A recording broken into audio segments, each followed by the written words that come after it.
Hi, I'm Len Rydell, Executive Director of the Blue and Gray Education Society, and I'd like to welcome you to what is a real highlight of our symposium, The North and the Civil War, which was held at the Massachusetts School of Law in October 2003. Our speaker at the time, was the Chief Justice of the Rhode Island Supreme Court. Frank Williams is a longtime student of Abraham Lincoln. He was one of the co-founders of the Lincoln Forum, along with Harold Holzer, and even to this day, he and Holzer hold court in Gettysburg every year, a symposium known as the Lincoln Forum, in which they continue to analyze various elements of the Lincoln presidency and the people surrounding it. They've written a number of related books, which are mostly essay compendiums of lectures that were given at the Lincoln Forum. But nobody should ever what did President Bush used to say? Don't ever misunderestimate the quality of Frank Williams' scholarship and his knowledge of Lincoln. Frank was really, I was very appreciative of Frank being willing to come on over and talk to us. And I think Larry Belleville also appreciated it as well, because again, Frank came from the formal legal profession, of which the Mass School of Law was kind of the renegade law school that was making it possible for people to practice law who weren't, blue bloods of the legal profession, but rather were common folk and so forth. And so that the Chief Justice came over and gave a lecture was important, I think, to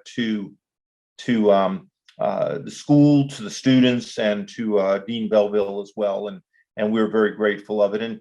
And the school responded as well to have somebody of Frank's stature come over and talk. The room filled up and beyond for that particular lecture. And what we asked Frank to talk about, and what he wanted to talk about, was the question of Lincoln and civil liberties, juxtaposing it then and now. And the reason then and now was important was, at the time, Frank had just been named as one of the tribunal officers for the never held trials of the terrorists at Gitmo that were being held at Guantanamo Bay. And Frank was one of the judges that had been selected for any trials that were going to be held. And so it was very controversial at the time. And Dean Belleville, being a fairly liberal lawyer, the question of civil liberties and so forth and Gitmo was fascinating, especially when you looked at what Lincoln had done during the war relative to civil liberties. So I think you'll find this really a neat talk, and one that you'll enjoy a great deal. So I invite you to enjoy Chief Justice Williams and his lecture on Lincoln and civil liberties. It's when we get there. I missed all of Brooks's lecture to set up the room, and I came and I said, okay, fine, bingo, lights, action. No lights anywhere, but we're right back on time, and this is not exactly as good, but I think you all will be able to see the things okay, and they certainly will add a great deal to the presentation. Earlier this morning, I told you about the privilege of getting together and working with old friends again and making new ones. Well, our next speaker is one of the new ones. I'm very pleased that Frank was able to take time out of his schedule, come on over and join us and make his presentation today. As many of you are aware, Frank is the chairman of the Lincoln Forum, which has a large following and meets annually in Gettysburg to meet next month. And when he has free time, he's also the Chief Justice of the Rhode Island Supreme Court. So be that as it may, please join me in welcoming Frank Williams. Thank you. Thank you. Thank you very much, Len. Thank you for what you and Blue and Gray do for Lincoln in the Civil War. And although I chair the Lincoln Forum, if you want to know something about us, just go to our website, www.thelincolnforum.org. What is important for Len and me is the way we think Civil War roundtables and groups should get together with our Lincoln groups. After all, in 2009, we'll be celebrating the bicentennial of Lincoln's birth, and in 1861, the sesquicentennial of our Civil War. And there's going to be a lot going on, and we need to get together to share ideas and to implement them. The New York's Governor, Alfred Emanuel Smith, went to visit the prisoners at Sing Sing and Ossining. And all the prisoners were gathered in the yard. And Governor Smith greeted them with, "My fellow Democrats."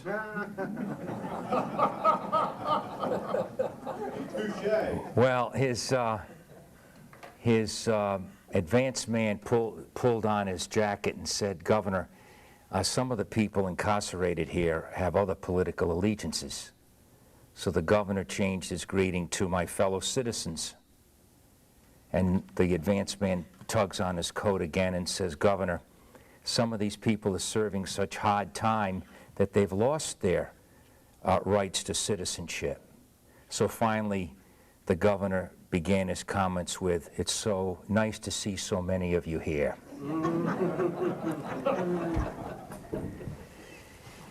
Just yesterday, in the New York Times, was an article on the front page with the caption, "Red Cross criticizes indefinite detention in Guantanamo Bay." About 660 detainees are being held there, mostly captives in the Afghan war, some from Iraq, and I'm sure that some of those hits that have taken place with key terrorist operatives are also there. Pretty soon, military tribunals will begin in Gitmo, as the old Navy people called it, when it was a big, sprawling naval base. What's wrong with this caption? Red Cross criticizes? I thought Red Cross was only to insist on the well-being of those detained. What's wrong with this? What's wrong with detention of terrorists? There's a picture going on here that's disturbing in our own generation, and one of the reasons is people, one, are totally unaware of the fact that we're at war. Two, that, as Brooks Simpson said in his comments, people are failing to look in the context of the times or having any historical perspective of what really occurs in time of war. I never thought, as a veteran, lawyer, now a judge, that I would be living through a situation where the issue of Homeland Security, not to be confused with that new cabinet department, and civil liberties would once again be in conflict as it was when? Exactly. And what I'm going to try to present today, and I hope this will not only provoke thought, but comments and questions from you, is a bit of what Lincoln confronted in the area of civil liberties and what is facing the current Commander-in-Chief, George Bush.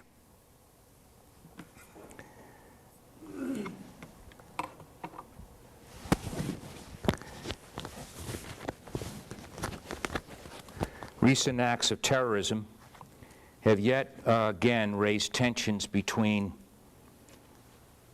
American security and liberty. the forces of both Al-Qaeda and Saddam Hussein have created a heightened awareness of an increased desire for national security. It has not been the first time. President George W. Bush is treading the same waters of Abraham Lincoln, and both have been accused of forsaking civil liberties. In the nation's history, Lincoln was criticized for taking extra-constitutional measures. If he failed to uphold all the provisions of the Constitution, he faced possible condemnation regardless of his actions, assailed not only by those who genuinely valued civil liberty, but also by enemies and opponents whose motive was criticism itself. His most famous response to his critics is contained in a letter to Erastus Corning of Albany, New York, which I will discuss in a few minutes, and is evidence of his approach to the challenge. In the end, the verdict of history is that Lincoln's use of power did not constitute abuse, since every survey of historians ranks Lincoln as #1 among the great presidents. Far harsher would have been his denunciation if the whole experiment of the democratic American Union failed, as seemed possible given the circumstances. If such a disaster occurred, what benefit would have been gained by adhering to a fallen constitution? It was a classic example of the age-old conflict in a democracy, how to balance individual rights with security for a nation. Many parallels can be drawn from Lincoln's experience with that facing President Bush. The president is confronting enormous opposition to his post-September 11 policies and his decision to engage Iraq in war. But what will President Bush's legacy be? Perhaps a look at Lincoln's may help to answer this question, even though it is much too early for judging this current president. In the words of historian James G. Randall, no president has carried the power of presidential edict and executive order independently of Congress so far as Lincoln did. It would not be easy to state what Lincoln conceived to be the limit of his powers. In the 80 days that elapsed between the April 1861 call for troops and the convening of Congress in special session on July 4, 1861, Lincoln performed a whole series of important acts by sheer assumption of presidential power. First, he proclaimed not civil war in those words, but the existence of combinations too powerful to be suppressed by the ordinary course of judicial proceedings. That's a tough question for a president and command. That's a tough comment for a president and commander-in-chief to say. After all, he was a lawyer for over 24 years. He called forth the militia to suppress said combinations, which he ordered to disperse and retire peacefully to their homes. We all know that only Congress is constitutionally empowered to declare war, but suppression of rebellion has been recognized as an executive branch function for which the prerogative of setting aside civil procedures has been placed in the president's hands. For example, at this very moment, our country is involved in a war in Iraq. I don't really think it's post-war. The war was not formally declared. Instead of suppression of rebellion, President Bush has couched this effort as a movement to liberate Iraq's people from their dictator. But Lincoln did more because, as he put it, events have controlled me. Lincoln suspended the precious privilege of the writ of habeas corpus. The writ of habeas corpus is a procedural method by which one who is imprisoned can be released or his detention challenged if the imprisonment is found not to conform to law. Every day I signed as a trial judge a writ of habeas corpus, which is to bring the prisoners in from our state correctional institution to check to see if their imprisonment is lawful. With suspension of the writ, this immediate judicial review of imprisonment becomes unavailable to those detained. The suspension triggered the most heated and serious constitutional disputes of the Lincoln administration.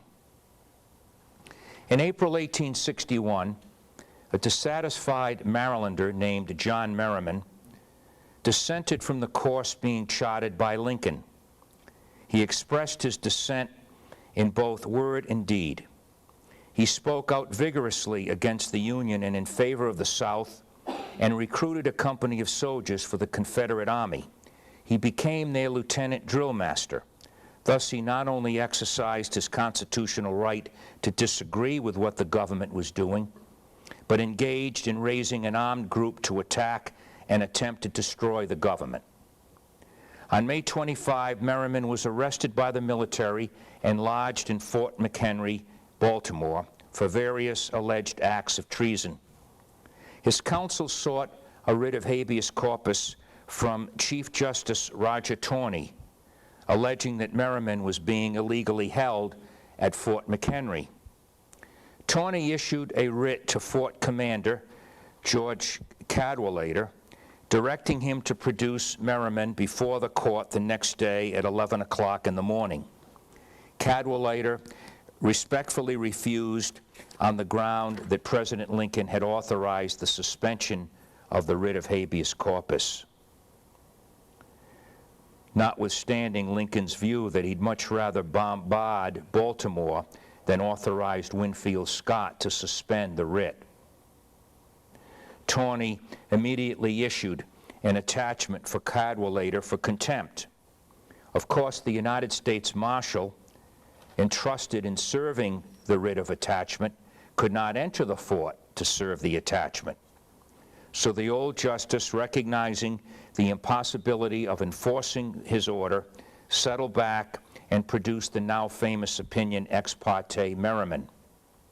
The Chief Justice vigorously defended the power of Congress alone to suspend the writ of habeas corpus. Keep in mind that while the Constitution permits the suspension of the writ in cases of rebellion and when the public safety requires it, it is unclear as to who has the power, Congress or the President. Taney relied on the fact that the right to suspend the writ was in Article 1, Section 9 of the Constitution, which is the section describing congressional duties and responsibilities. Historian Richard Nelson Current believes that it was put in this article because the Committee on Style could find no other place for it. Taney failed to acknowledge that a rebellion was in progress and that the fate of the nation was, in fact, at stake. Taney missed the crucial point made in the draft of President Lincoln's report to Congress on July 4. Just note how clever Lincoln was as a politician. He did not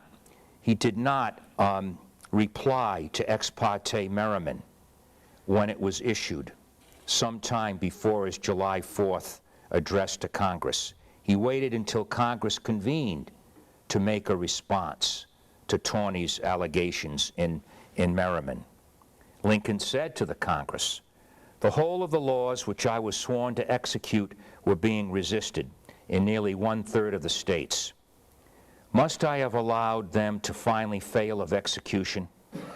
Are all the laws but one, the writ of habeas corpus, go unexecuted, and the government itself go to pieces lest that one be violated?"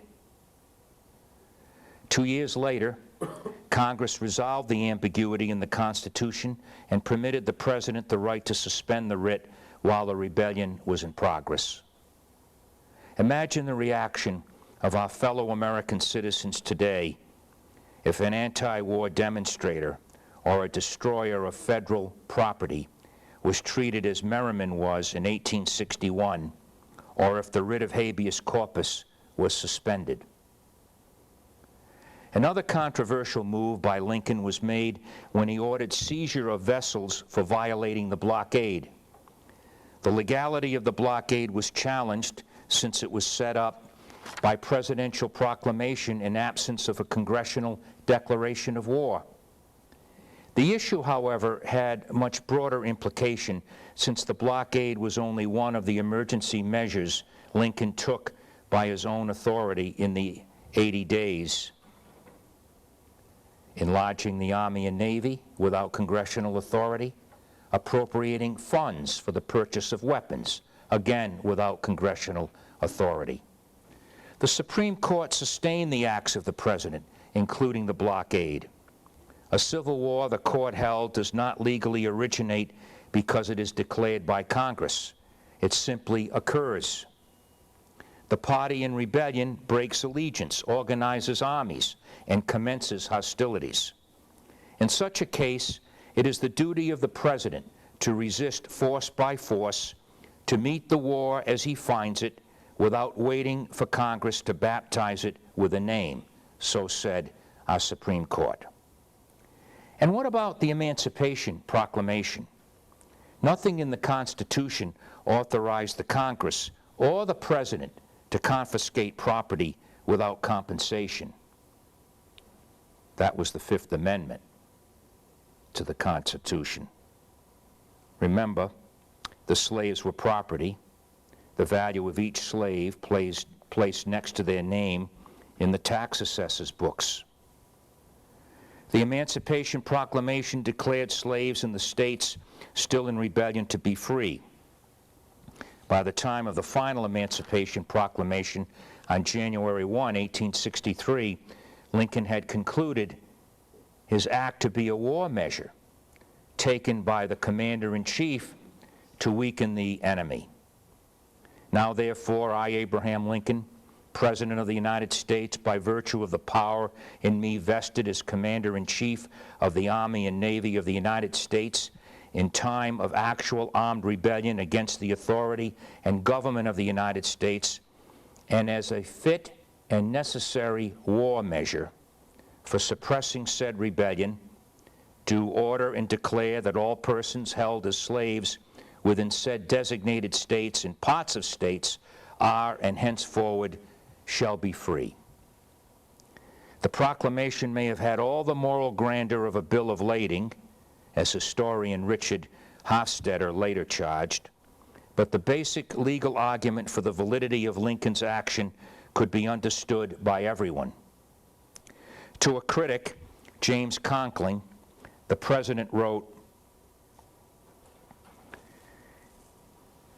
"You dislike the Emancipation Proclamation and perhaps would have it retracted. You say it is unconstitutional. I think differently. I think the Constitution invests its commander-in-chief with the law of war. The most that can be said, if so much, is that slaves are property. Has there ever been any question that by the law of war, property, both of friends and enemies, may be taken when needed? And is it not needed whenever taking it helps us or hurts the enemy?" The Corning letter is perhaps the best example of Lincoln's perspective on the motive behind his extra-constitutional measures. Clement Laird Vallandigham, the best-known anti-war copperhead of the Civil War from Ohio, was perhaps President Lincoln's sharpest critic. He charged Lincoln with the wicked and hazardous experiment of calling the people to arms without counsel and authority of Congress, with violating the Constitution in declaring a blockade of southern ports, with suspending the writ of habeas corpus, and with coolly coming before the Congress and pleading that he was only preserving and protecting the Constitution, and demanding and expecting the thanks of Congress and the country for his usurpations of power. Vallandigham was speaking at a Democratic mass meeting at Mount Vernon, Ohio, when he was arrested by Major General Ambrose E. Burnside. He was escorted to Kemper Barracks, the military prison in Cincinnati, and tried by a military commission. He was found guilty and sentenced to imprisonment for the duration of the war. After being denied a writ of habeas corpus, he applied for a writ of certiorari to bring the proceedings of the Military Commission for review before the Supreme Court of the United States. In the opinion ex parte Vallandigham, his application was denied on the grounds that the Supreme Court had no jurisdiction over a military tribunal. There's a parallel going on right now as these appeals are being taken to the circuit courts and then, of course, to our Supreme Court. Of course, when the court addressed the issue 5 years later in ex parte Milligan, after the war was over, it held that the writ of habeas corpus could only be suspended by Congress, and even then, only in a situation where the civil courts were not functioning. Not even if the charge against the defendant was fomenting an armed uprising in a time of civil war.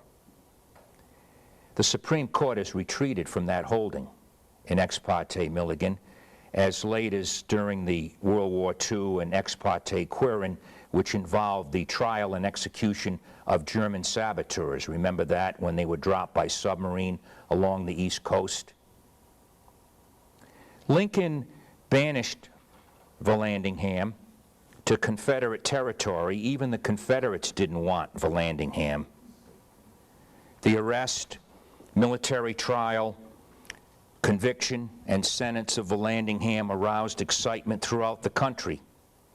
The Democrats of Albany held a protest meeting that was presided over by Erastus Corning.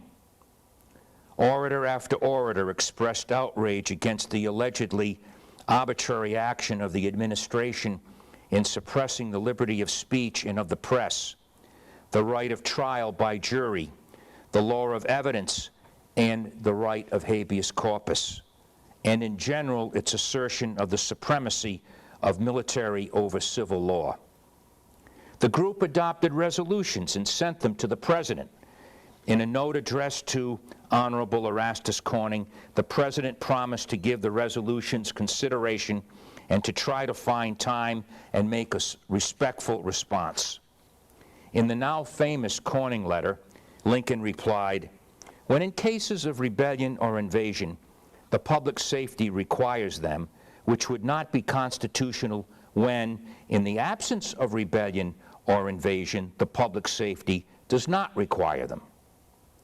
As Lincoln expressed the problem to Corning and others, he who dissuades one man from volunteering or inducing one soldier to desert weakens the Union cause as much as he who kills a Union soldier in battle.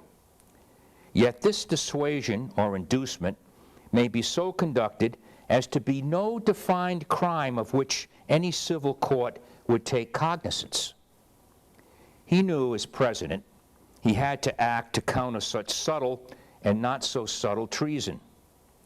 In his most famous passage in the Corning letter, Lincoln stated eloquently, "Must I shoot a simple-minded soldier boy who deserts, while I must not touch the hair of a wily agitator who induces him to desert?"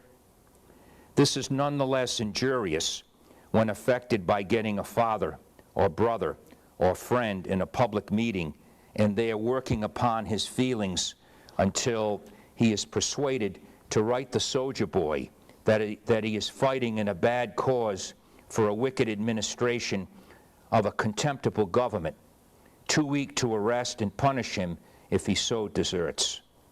I think that in such a case, to silence the agitator and save the boy is not only constitutional, but withal a great mercy.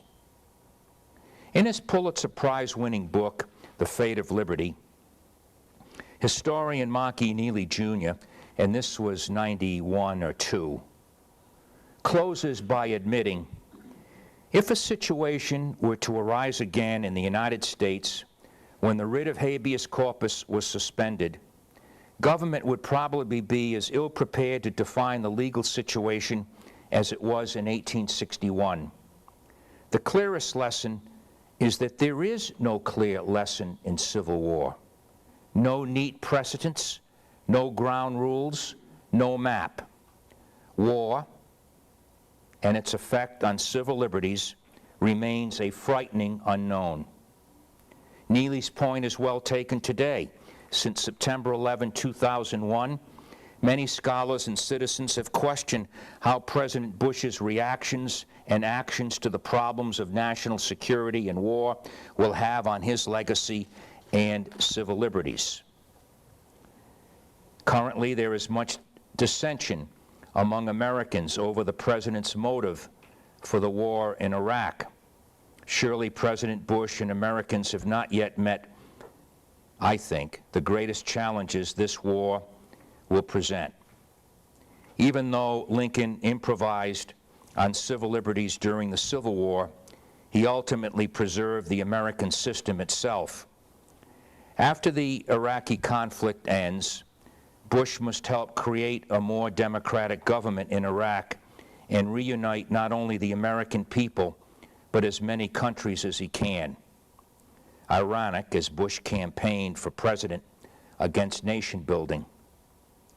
While it is encouraging to know that this nation has endured such troubles before and survived them, measures regarded as severe in Lincoln's time seem mild when compared to those of Osama bin Laden or Saddam Hussein. After Osama bin Laden and his forces of al-Qaeda admitted to masterminding the destruction of the Twin Towers and the Pentagon on September 11, killing thousands of innocent Americans, hundreds of suspected al-Qaeda associates were arrested and detained in Guantanamo Bay, Cuba. President Bush proposed the use of military tribunals to try foreigners charged with terrorism, and did so under his power as Commander-in-Chief. With over 90 million cases in our justice system each year, these commissions may be needed now. Such commissions do not enforce national laws, but a body of international law that has evolved over the centuries. Known as the law of war, one of its fundamental axioms is that combatants cannot target civilians. Historically, military commissions during wartime began as traveling courts when there was a need to impose quick punishment. The use of military tribunals rather than the normal justice system was used not only during the Civil War, but also during the Revolutionary War, Mexican War, and both World Wars. Abraham Lincoln declared martial law and authorized such forums to try guerrillas or terrorists during the American Civil War because of the ability of the tribunals to act quickly, their ability to preserve and protect intelligence gathered through interrogation, limit life-saving information from becoming public, and otherwise protect civilians who would have been jurors if tried in a United States District Court. During the Civil War, the Union Army conducted at least 4,271 trials by military commission, which reflected the disorder of the time. In every occupied area during the war, including the home front, there were provost marshals determined to carry out the president's directives, the draft, and other edicts. Lincoln answered his critics with a reasoned constitutional argument. A national crisis existed, and in the interest of self-preservation, he had to act. At the same time, he realized Congress had the ultimate responsibility to pass judgment on the measures he had taken. He found the right of self-preservation in Article 2, Section 1 of the Constitution, whereby the chief executive is required to preserve, protect, and defend it, and in Section 3, that he take care that the laws be faithfully executed. All of the laws which were required to be faithfully executed were being resisted and failed of execution in nearly 1/3 of the states. Like Lincoln's critics during the Civil War, many have expressed their concern about the modern use of military tribunals. If we do it through a military trial, people around the world will view the outcome as a foregone conclusion, said one critic. Yet questions remain as to the degree that terrorists, known as unlawful combatants in legal jargon, are entitled to any legal protection. Many have questioned whether the proposed use of military tribunals would survive a court challenge, presently underway. They assert that courts may not find that current circumstances justify the use of tribunals. However, as discussed earlier, American courts have been reluctant to second-guess the chief executive as to when commissions are justified. A recent New York Times article, by the way, the New York Times is death against the use of any military tribunals. Every other day, there's an op-ed piece or an editorial excoriating the administration and seeking the trial of all of these Guantanamo detainees to be tried in the United States District Court for the Southern District of New York. The article said, there's certainly a precedence through history for military commissions, but that doesn't mean the president has constitutional authority to use them whenever he says there's an emergency. It should be clear that the 9/11 terrorists and detainees, whether apprehended in the United States or abroad, are not protected under America's criminal justice system. Initially, President Bush proposed that the terrorists would not be protected by the international law of war, the results of the 4 Geneva Conventions. However, he reversed himself when many countries indicated that if detainees would not be entitled to the Geneva Convention protections, they would be hesitant to turn over any alleged terrorists in their custody. Furthermore, our own Department of Defense indicated that Bush's refusal to apply the convention's law would put troops in Afghanistan and Iraq at risk if captured, since Afghanistan and other unfriendly countries would also refuse to abide by the Geneva Accords. But terrorists are not members of an organized command structure with someone responsible for their actions. They do not wear a military uniform so that the other side can spare civilians without fear of counterattacks by disguised fighters. They do not carry arms openly, and there is no respect for the laws of war. In fact, for the Geneva Conventions to apply, the detainees must be members of an adversary state's armed forces or part of an identifiable militia group that abides by the laws of war. Technically, Al-Qaeda members do not wear identifying insignia, nor do they abide by the laws of war. Similarly, our soldiers are facing renegade fighters in Iraq who wear no uniform and drive non-military vehicles. To address some of the confusion, the Pentagon issued regulations to govern tribunals.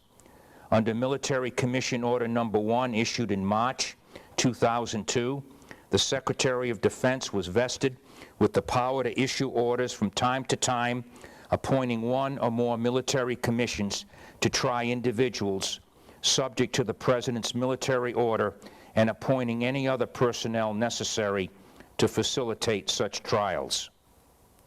The commissions are to be composed of military personnel sitting as both trier of fact and law. Any evidence may be admitted as long as, according to a reasonable person, it will have some probative value. The defendant is entitled to a presumption of innocence and must be convicted beyond a reasonable doubt. However, only 2/3 of the panel is needed to convict. The sentence will be reviewed by the Department of Defense and the President. However, criticism has remained.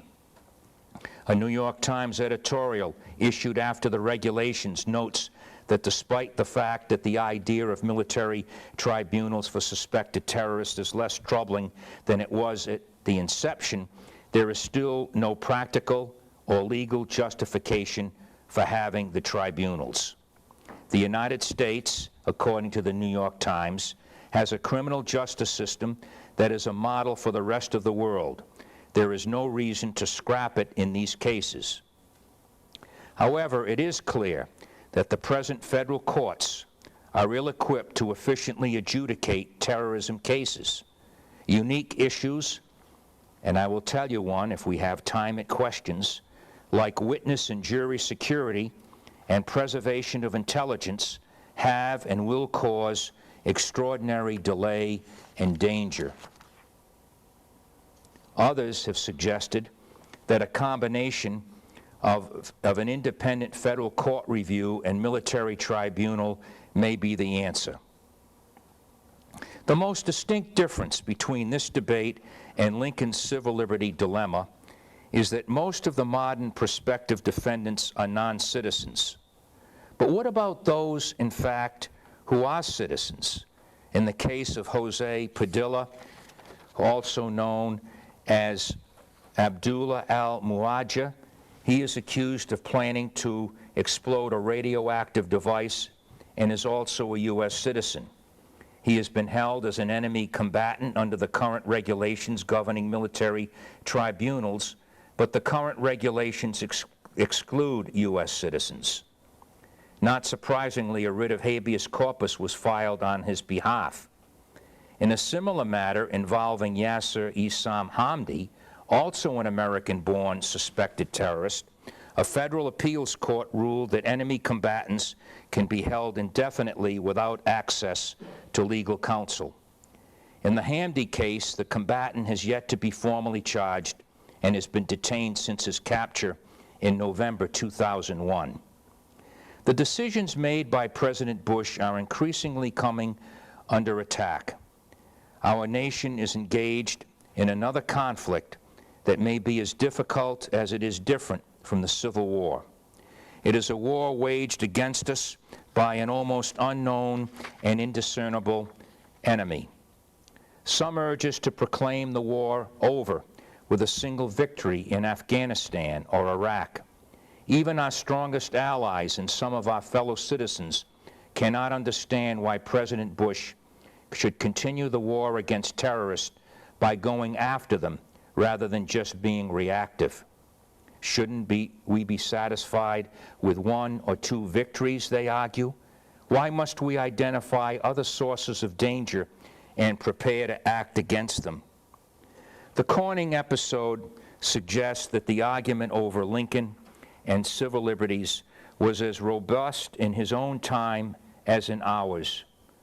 Ironic in itself, since part of the historical argument is that Lincoln suppressed criticism and deserves a careful re-examination by modern historians.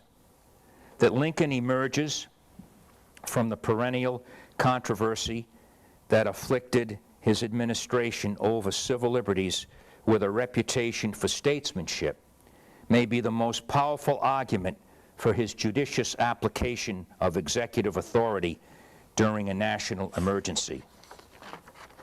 Whether President Bush will emerge similarly unscathed is yet to be determined. Shortly after September 11, 2/3 of Americans supported President Bush's creation of a Homeland Security Department, and his overall approval rating was 77%. But since attention has turned to Iraq, Bush has spent much of his time attempting to persuade the American public, not very successfully I might add, that a war against Iraq is necessary to suppress future September 11-style terrorism. He proposes that a war can be waged with minimal effort, but recognizing the gods of war have always demanded sacrifice. The part of the problem is the president and our citizens expect to win the war on the cheap. When the government of a democratic nation imposes harsh methods to sustain itself, sincere protest and criticism will undoubtedly follow, along with slurs on democracy itself. The criticism secures the future of constitutional liberties if the nation survives. But what happens if it does not survive? Suppose it fails because of internal division, dissension, or treason. In such cases, there will be, properly so, severe criticism, stressing the weakness and inadequacy alleged to be a characteristic of a democratic nation in an emergency. As historian Don E. Fehrenbacher has noted, although Lincoln, in a general sense, proved to be right, the history of the United States in the 20th century suggests that he brushed aside too lightly the problem of the example that he might be setting for future presidents. While the full impact of Lincoln's legacy on President Bush is yet to be fully realized, the United States was, in Lincoln's words, the last best hope of Earth, and still is, for survival of democracy in our today's world. Thank you very much.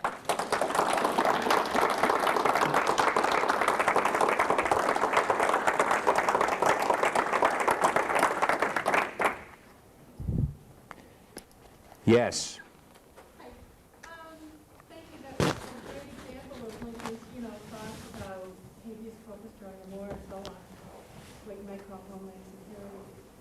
In my understanding, thought that these were necessary measures until the war was over and, surrender had been declared.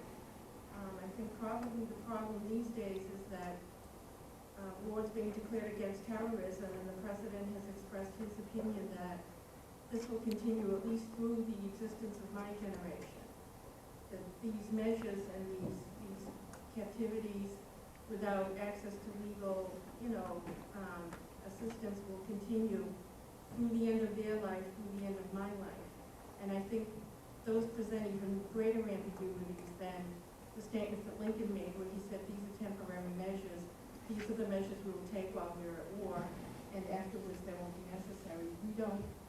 We don't hear from the president that this is a temporary situation. We hear more that this is going to become a permanent part of our legal landscape and our civil liberties landscape, and I think that's the great difference. Well, still, if you were to compare the actions taken by Lincoln and those by Bush, Bush is about 10% of what Lincoln felt he was forced to do as a wartime president. But even at the 10%, there's this very, very expanding criticism that even goes beyond the Beltway in Washington on the Patriot Act, for example, and the efforts by the Attorney General and other members of the administration to justify it. And I have a very cynical view, I'm sorry to report to you, as a veteran and as a student of the Civil War in Lincoln, is that it's going to be worse before it's better. I say, God forbid, we have another terrorist attack that's worse than the World Trade Center, provoked by one terrorist on a biological use that destroys thousands of people, and you're going to see a request to suspend the writ of habeas corpus. I'm not arguing the merits of the Patriot Act. I'm saying that people view it as being a permanent institution now, where Lincoln's constrictions of people's civil liberties he looked at as a temporary, necessity until the time of war is ended, and we see it as being now, throughout at least our generation, an infringement on the Well, liberties. yeah, I get that. You see it, and we may see it, but I don't think the rest of the country sees it that way. I submit that Lincoln didn't know how long the war would last. Yeah. Although, his... But it was probably Lee had gone into the hills. It could have gone on 10 years, 20 years, 30 years. What I'm saying is that our president has said there will be no end to this war. Has he said that? I don't get that. I think, here's the problem with this president and the administration, which I think reflects the American culture, is that we want it both ways. We want our comfort as it was before 9/11, along with the necessary measures that are needed to protect our people after 9/11. And I'm saying, and I think what Lincoln was saying, is that there's a lot more to this than having it both ways. We can't have it both ways. And that's what I meant when I said war on the cheap. Look at the dribbling effect that these casualties in Iraq are having America cannot take this. But as I think Brooks or someone said, you know, compare that to one July day in 1863, or even Korea, or World War II, if you want to keep Vietnam out of it. Yes. I think we should look at this in the context of Reconstruction. You know, Johnson vetoed the Freedmen's Bureau bill because he didn't believe that the military should have jurisdiction over civilians. And as part of the compromise of 1877, they passed the Posse Comitatus Act. And so the Ku Klux Klan wanted Reconstruction. Maury. A couple of points. One of the things that's always troubled me about these comparisons is, first of all, there is, with the possible exception of World War II, no other American war where the stakes are the same as they were in the Civil War. There's no other war where the survival of the nation is on the table, and that includes now. Secondly, a lot of the current cynicism about these acts and civil liberties it really has nothing to do with what Lincoln did, because historians can agree that however far he expanded presidential powers, he did so in a reasonably judicious way, that he had the wisdom and the temperament to deal with those.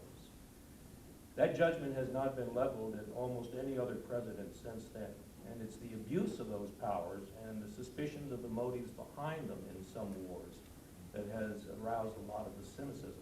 What I find curious is that in all that I've read about this debate, one of the most glaring examples of those abuses has hardly ever been discussed, and that's what happened to civil liberties during World War I, which is probably one of the worst cases of this abuse, both during the war and after the war.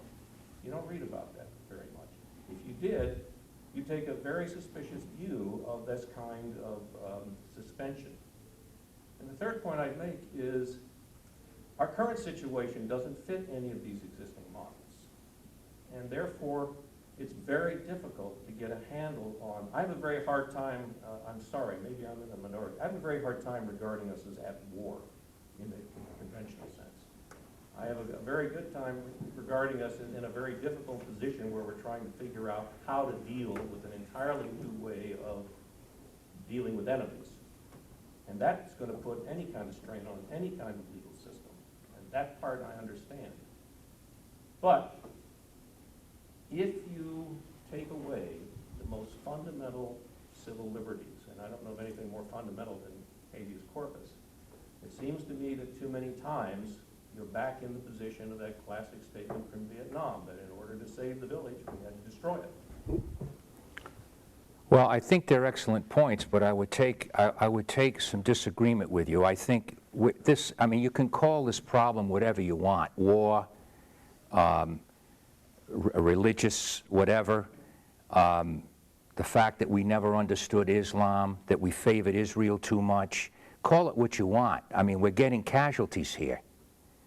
We're getting civilian casualties by a cadre of killers that have to be taken care of. Now, there are a couple of ways of taking care of them. 3 ways. 1, surrender, which we're not going to do. 2, cut off the heads of the snakes, which is what we're trying to do.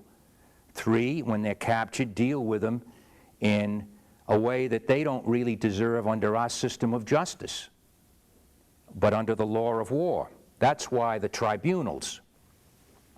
I agree with you on the judiciousness of Lincoln. This is why he has survived. His reputation has survived intact over the centuries. Because as a lawyer, it hurt him, for example, on suspending the writ of habeas corpus. That's why he preferred bombarding Baltimore than having Winfield Scott suspend the writ. This suspension of the writ went piecemeal, first along the railroad line from Washington to Philadelphia. And you're absolutely right. That was Mark Neely's point in Fate of Liberty. If we ever get into a situation like Civil War, and I submit this whatever you want to call it, on terror, is exactly what Mark Neely was talking about. There is no clear roadmap, no precedent. So I think we're up against it. And by the way, I think we are in danger here. I think this, I mean, just think, and you know, this is speculative, and lawyers and judges don't like to speculate, although we do it all the time. Just, you know, and God forgive me for saying this, and I hope it never happens. And the next time we're together, it's all over. The war is all over, or whatever you want to call it. Look at the economy of our country after 9/11. Now, this is an economy-based democracy, a capitalist system. Now, just think of what's going to happen to the stock market and our faith in industry if we think the economy's on the skids now, if there's another terrorist attack that at least equals what happened on 9/11. So I think our whole infrastructure is at risk, not by the Japanese imperialist or Nazi Germany or fascist Italy, but by our own structure as an economy and a culture, which has been built up on this security, which is now, I think, seriously at risk. Has anything really been done since 9/11 to protect our reservoirs, power plants, the infrastructure? And what about our own faith in this democracy, which may be tenuous? A lot of people in this room I know are strong, but outside of this room it may be very fragile. That's what frightens me. That's what frightens me. And that goes to the very heart of our existence. I hope I'm wrong. I hope we don't get another attack. But if we do, I really fear about what that outcome will be. Of course, it will be based on the nature, type of attack and what the casualties will be. Yes, Len? Something that I've observed over the last 15, 20 years, you see the legal system in the United States is still evolving towards these extra national threats to security, and also the existence of domestic enemies at all different levels. Bear with me on this comparison for a second, because I realize up front that they're not directly comparable, but for some period of time, we had a judicial system that believed in the rehabilitation of a criminal. First criminal paid their due, and then they were rehabilitated, and then after they had served time that the jury had sent them to prison for, they were then allowed to re-enter society, their debt having been paid. We have found, though, that there are certain people, by the nature of their personalities and the egregiousness of their offense, whether it be habitual sex offenders or whatever else, that they can't be released back into the society because they blend in so well to the society that you don't have any way of maintaining them and protecting the public.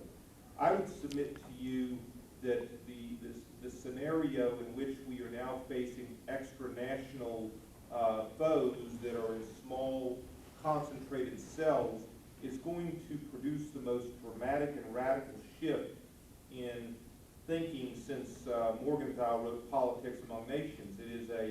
It is a new construct of how we have a right to defend ourselves and how systems like ours have a right to defend ourselves. And we have 280 million people in the United States, and our borders are still relatively open, and our concern is about 660 people who arguably have been identified as a clear and present and continuing danger. Should they be released back into the system, they may be the next people to get on a Flight 91 and hop out of first class. So it's an extraordinary, to my way of seeing this, is that the legal system is evolving to try to deal with these challenges of these people who it is not any longer a matter of pay your debt to society or prove your guilt. It is a matter now of identifying people whom, by virtue of their actions, have proven that they are a threat to the American people.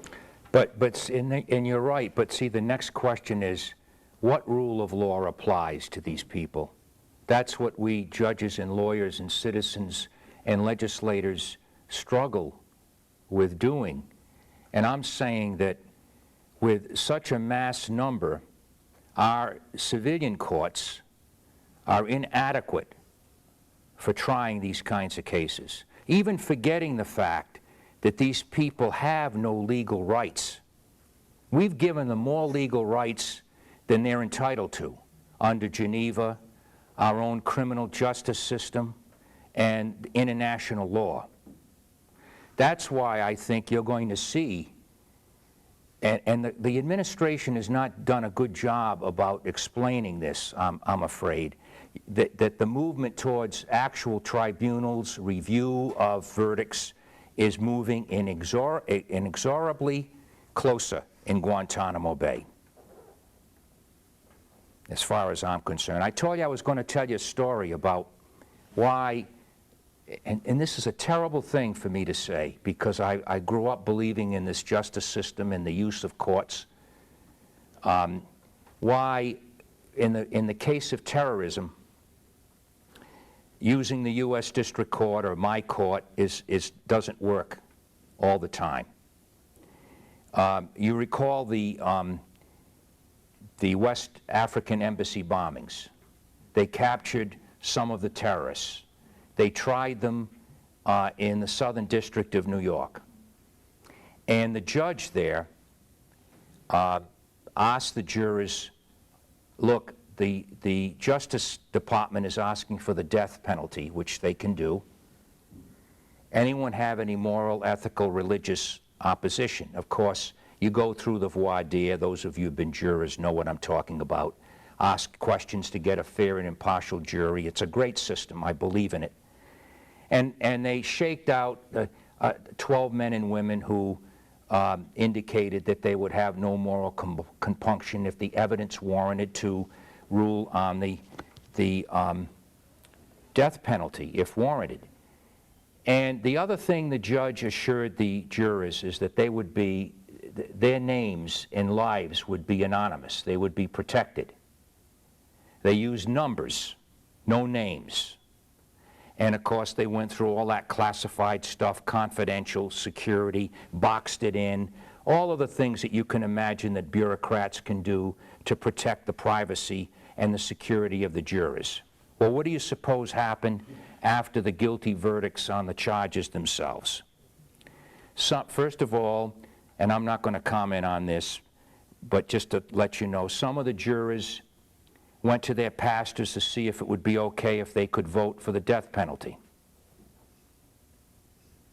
after trial. The second point that really bothers me, that could have been predicted, just as 9/11 could have been predicted, maybe not the place, time, or circumstances. In 4 months, the New York Times had the name of every single juror. How else could we have known about their going to their pastors to see if they would be objecting to the death penalty? Now, what kind of security do you think these jurors have now?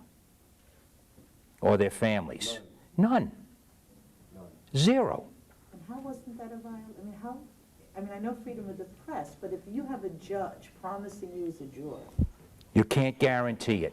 In this culture, you cannot guarantee it. First of all, judges, and I'm one of them, hate to have closed hearings. It's undemocratic. We don't do it. I hate to seal documents, and unless a statute mandates it, like child abuse, protect the victim, we don't seal documents. So what happened, at this kind of closed proceeding, like the military tribunals may have closed proceedings if there's intelligence information, if there's a risk to the public, is anathema to the American justice system. This is the conflict here that we're living through right now. Bob. Well, there's not enough time for me to comment on. I'd rather go back to the Civil War. I will say that. So wouldn't all of us, Bob. We'd all like to go back to the Civil War. I'm so torn with the conversation here, and so I'm a liberal, I'm a Democrat, but I love my country, and I question everything, and I vote, and I would give my life for this country, and I'm almost offended that but Bush gives me the impression that he questions my patriotism. So that, he frightens me, but that's not what I want to talk about. My question is, You're not the only one who feels that way, by the way. That's why this country is so evenly divided. yeah, But I have to say, well, and we all should vote, but not to interrupt you, but when Brooks Simpson talked about the plurality of Lincoln in the '64 election, remember, there were 2,200,000 people who voted for Lincoln and 1,800,000 who voted for George McClellan. That's a hell of a big number in the North, probably over 1 million of whom were supporting the right of the Confederacy to exist as a nation. yeah, and the fact that Lincoln won, surrounded by all of that unprecedented bloodshed, tells me a lot about the greatness of the man. And the suspension of habeas corpus, I'm in the Civil War Roundtable, I'm the vice president of one, so a lot of times you'll hear Confederate sympathizers criticizing Lincoln on habeas corpus, but didn't Jefferson Davis use the same argument in front of the Confederate Congress, saying, look, the reason Lincoln is using habeas corpus is to win the war, and I want habeas corpus for the same reason. He did. I don't know if he said that. He may have. He did. Some people argue, right, that Jefferson Davis removed more rights of civil liberty. Mark Neely, yeah. That deals with that very topic, and you do have approximately the same amount of that sort of thing in the Confederacy. The thing is, the records got cleverly hidden. Right. And he was able to... That's Mark Neely. I mean, he doggedly goes through all these records. That's how come he determined how many people were detained in the North on the suspension of the writ. Go ahead, Bob, finish. And the final irony of it was the people that were criticizing Jeff Davis for asking habeas corpus were the same Southern politicians that supported the gag rule of 1836. So I have a lot of problems comparing the Iraqi war with the Civil War, and you've opened my eyes quite extensively and given me a lot to think about. That was the whole idea of the paper. Thank you. Yes, sir.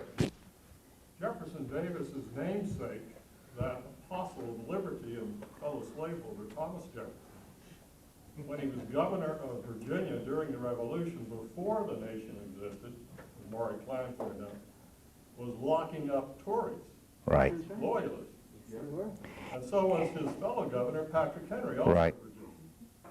All, Just a few miles to the north, in Hillsborough County, New Hampshire, if you had been a Tory and your neighbors had been patriots or rebels, you pick your term, you would have been subjected to a Hillsborough treat.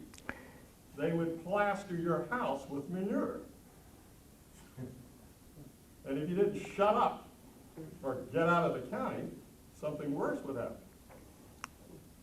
I mean, that's what we're faced with. Are we going to have mob rule? Yep. Or are we going to do our best under a system that is at least quasi-legal and constitutional and following due forms and procedures to, deal with the threat that most of us can't even conceive? well, that's the problem. The problem is, what is mob rule? Is mob rule going to be enhanced by all of the rights and privileges that now are inherent in our system?